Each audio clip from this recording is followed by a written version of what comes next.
nous parlons des leçons du parcours d'un leader serviteur. Vous pouvez écrire quelques leçons du parcours d'un leader serviteur. C'est un paradoxe, d'une manière littérale, que de parler du serviteur ou de leader serviteur. La conception du monde n'accepte pas qu'on parle du leader serviteur. C'est un paradoxe et il semble que, à première vue, ce thème, n'est-ce pas, ou la juxtaposition de leader et serviteur nous amène à voir en cela, n'est-ce pas, de l'oxymore. On a, semble-t-il, deux mots de sens opposés, deux expressions de sens contraire. Nous avons le leader et rien ne sépare le leader du serviteur. Qu'est-ce que ça veut dire? Que faut-il comprendre? Je rappelle que nous parlons, n'est-ce pas, des leçons du parcours d'un leader serviteur. Nous allons nous inspirer de quelques images bibliques. À peine 2 ou 3 exemples bibliques et nous allons nous arrêter par là. C'est une exhortation de quelques secondes. Est-ce qu'il y a quelqu'un qui est ici leader?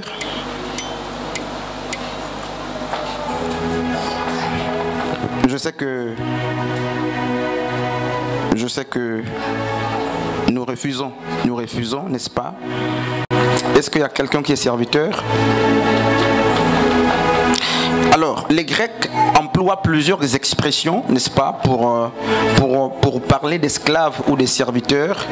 Je crois que nous avons déjà vu cet enseignement avec les hommes de Dieu d'ici. Et il y a un premier mot, un premier vocable, oikotes. Oikotes nous parle justement de serviteurs. Et vous trouverez cette expression dans Luc 16, 13, dans Actes chapitre 10, le verset 7. Mais je ne vais pas m'appesantir sur ça. Il y a diakonos.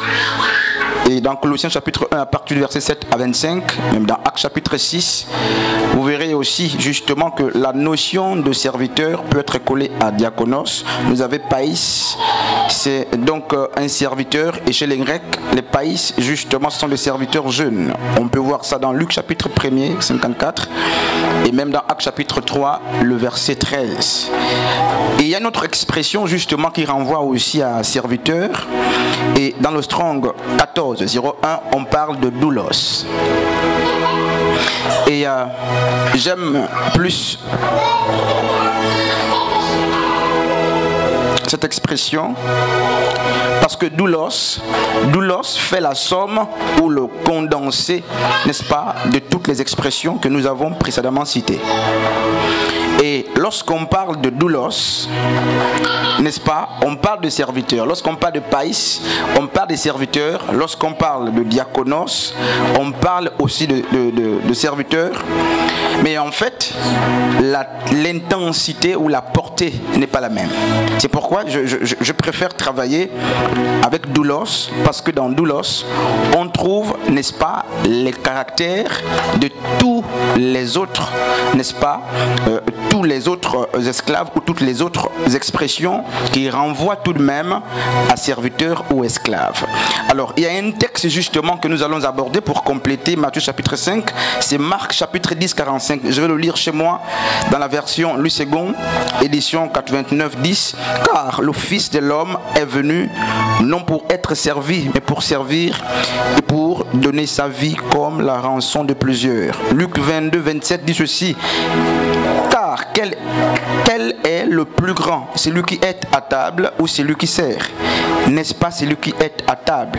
Et moi, cependant, je suis au milieu de vous comme celui qui sert. Amen. C'est Yeshua qui parle et qui s'identifie comme étant, n'est-ce pas, un esclave. Lui qui était à... Alors, ce qui se passe, c'est que très souvent, lorsque le vin manque, ne soyons pas comme ceux qui quittent, n'est-ce pas, les lieux parce que le vin manque. Il y a une image, c'est que, merci Seigneur, c'est que Dieu ne cherche pas tant le vin qui manque. Un sœur Gaïla. Dieu a besoin des serviteurs. Et non seulement de l'ordonnateur du repas. Frère Orphée, si le vin manque, Dieu interroge autre chose. Est-ce qu'il y a des serviteurs? Parce que justement, le vin qui manque peut revenir s'il y a des serviteurs. Dieu cherche des serviteurs. Et le vin ayant manqué, les serviteurs n'ont pas manqué. Qu'est-ce qui manque dans la famille, dans l'église, dans le foyer, à l'entreprise? Très souvent, nous nous lamentons lorsque le vin n'est plus. Mais alors que Dieu se lamente parce qu'il n'y a pas de serviteurs. Et pourquoi on se lamente? Parce qu'on se dit, il y a l'ordonnateur du repas. Naturellement, on passera par lui pour qu'il y ait un nouveau vin. Mais ce jour-là, pour ceux qui lisent l'histoire de Jean, chapitre 2, on nous fait comprendre que le vin n'est pas quitté en haut pour descendre. Mais le vin quitte en bas, donc chez les serviteurs, pour aller, n'est-ce pas, chez l'homme le mieux positionné. Alors non, dans ce comité, il n'y a pas ceci, il n'y a pas cela. Et on prie pour que Dieu amène du vin. Mais Dieu, lorsqu'il regarde, le problème de Dieu n'est pas figé sur l'absence du vin. Mais Dieu cherche les serviteurs par qui passer pour qu'il y ait un nouveau vin. Amen. Dieu cherche, n'est-ce pas, des autres serviteurs ou des serviteurs qui seront utiles pour remplir les jarres. Dieu cherche, n'est-ce pas, des serviteurs qui vont exprimer la soif. Regarde-toi et dis-toi que le problème de Dieu n'est pas dans le vin qui manque. Mais le problème est dans, n'est-ce pas, l'absence des serviteurs. Ils ont disparu. Dieu veut, n'est-ce pas, remplir les jarres. Dieu veut remplir les vases. Mais il ne veut pas travailler, ou du moins il ne veut plus travailler avec l'ordonnateur du repas. Et j'aime beaucoup cette image. Et quand vous lisez minutieusement, vous comprendrez que même l'ordonnateur du repas était surpris du vin. D'où vient-il ce vin? Mais alors que lui, il ne savait pas d'où venait le vin, les esclaves étaient informés de l'origine du Joseph, ses frères, son père. Ses frères sont en difficulté, ils ont mis du temps, le père s'inquiète. Qu'est-ce qu'il fait? Il prend Joseph, il l'appelle, il dit, me voici, va regarder tes frères. Il est parti.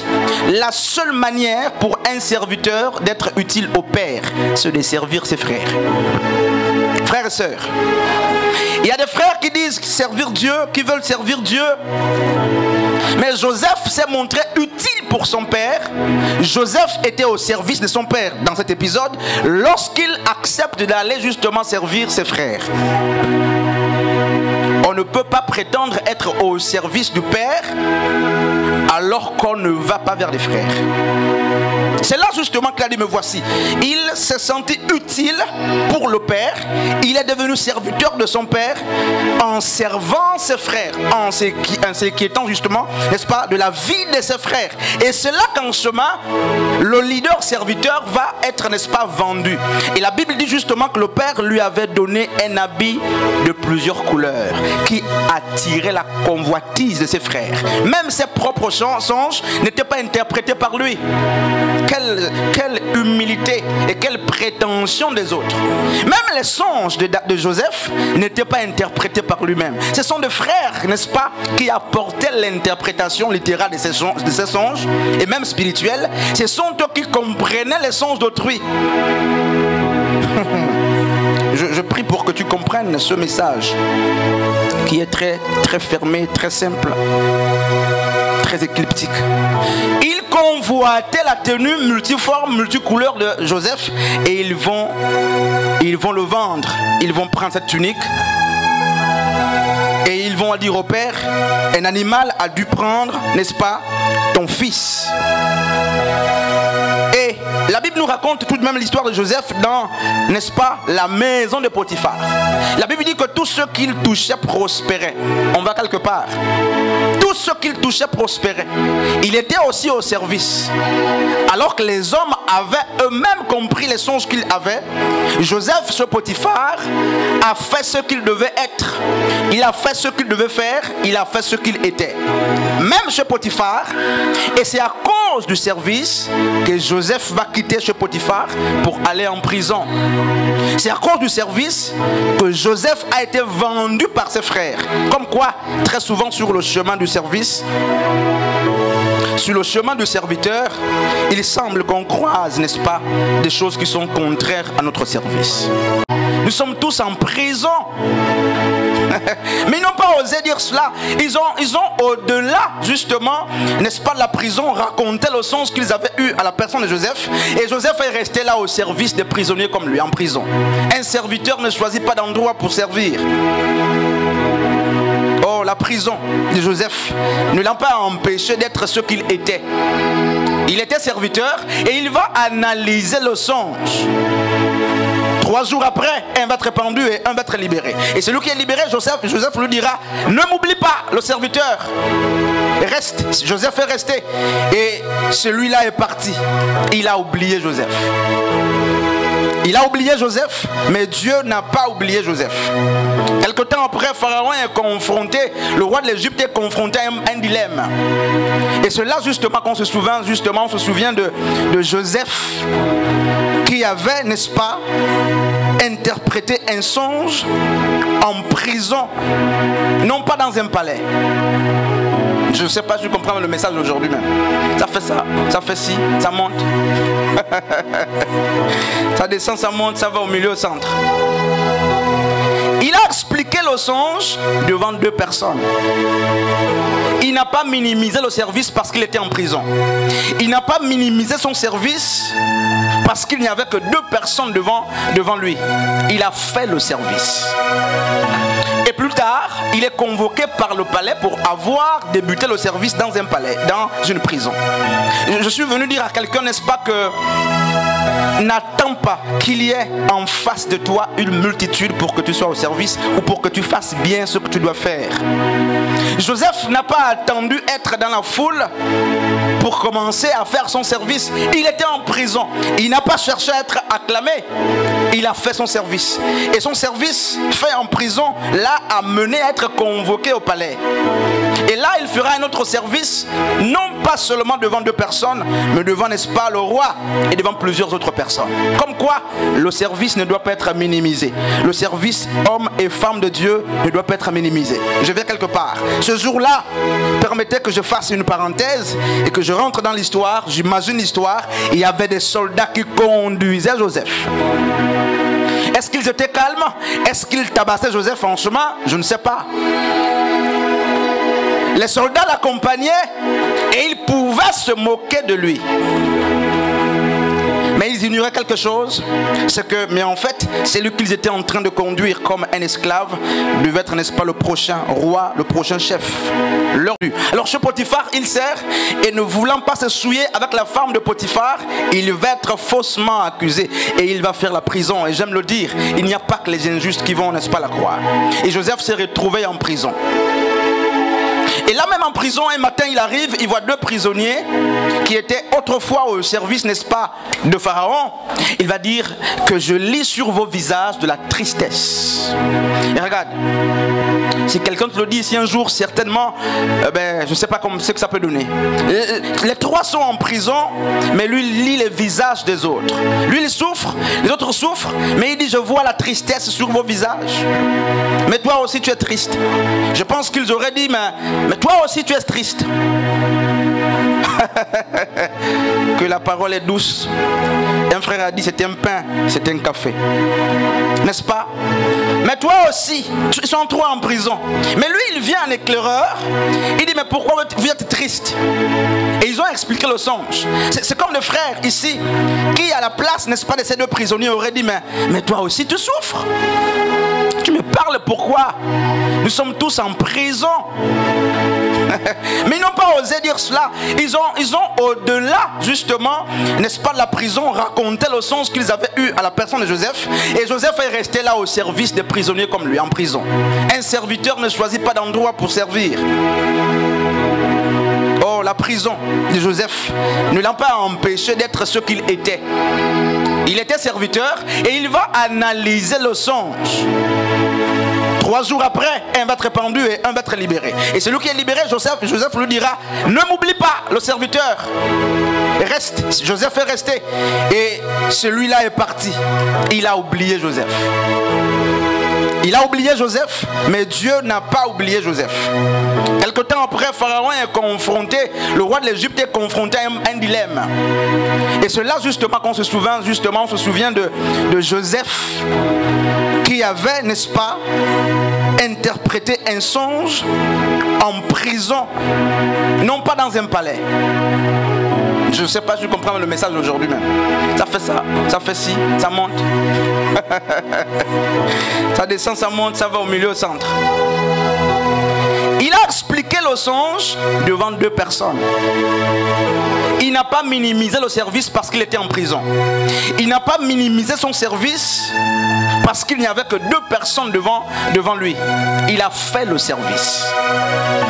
Et plus tard, il est convoqué par le palais pour avoir débuté le service dans un palais, dans une prison. Les soldats l'accompagnaient et ils pouvaient se moquer de lui. Mais ils ignoraient quelque chose, c'est que, mais en fait, c'est lui qu'ils étaient en train de conduire comme un esclave, devait être, n'est-ce pas, le prochain roi, le prochain chef, leur prochain chef. Ils l'ont conduit chez Pharaon et il va trouver, n'est-ce pas, il va trouver là gain de cause. Qu'est-ce que je dis même dans tout ça? Un frère Nathanaël, tu comprends quelque chose? Tu peux déjà venir résumer le message?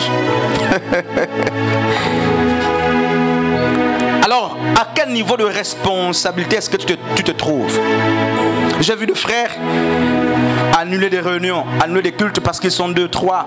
J'ai vu des gens se déchoir, n'est-ce pas, de leur responsabilité de serviteurs parce que l'effectif était réduit, parce que les regards n'étaient pas assez nombreux sur eux. Mais Joseph n'a pas fait cela. Joseph s'est contenté de faire son service, sachant que l'impact de votre service de demain commence, n'est-ce pas, par les petites lumières qui s'allument dans le service que vous faites avec un impact, n'est-ce pas, minimal. Ne minimisez absolument rien, même quand vous êtes seul, même quand vous êtes au balai, même quand vous êtes à la serpillière. Ne minimisez rien. Joseph ne s'est pas dit je suis en prison, j'attends être dehors pour qu'on me reconnaisse comme quelqu'un qui sache interpréter des songes. Mais devant 2 personnes, il a fait son service. Et parce qu'il l'a fait en cachette, il n'a pas minimisé les faibles commencements. Dieu l'a amené au palais. Des frères et des sœurs qui minimisent le service. Parce que, dit-on, on ne vient pas devant pour les citer. Les sœurs qui minimisent le service. Écoutez frère, Joseph n'était pas positionné jusque-là en prison, mais il faisait l'œuvre. Sans avoir une position influente. L'œuvre, il faisait l'œuvre. Hommes de Dieu, faisons très attention. Faisons très attention. Celui qui arrose sera arrosé. Et j'ai vu Joseph, si hier en prison, l'avenir des prisonniers ne dépendait pas de lui, chez Pharaon, Joseph a décliné non seulement la vision, mais il a aussi proposé un plan d'action. Si aujourd'hui les choses, n'est-ce pas, ne dépendent pas de vous, même si vous faites un service, dites-vous que demain, votre service, n'est-ce pas, certainement vous amènera au-delà. Les choses pourront certainement dépendre de vous. Après avoir expliqué le songe, n'est-ce pas, du roi, il a été demandé à Joseph de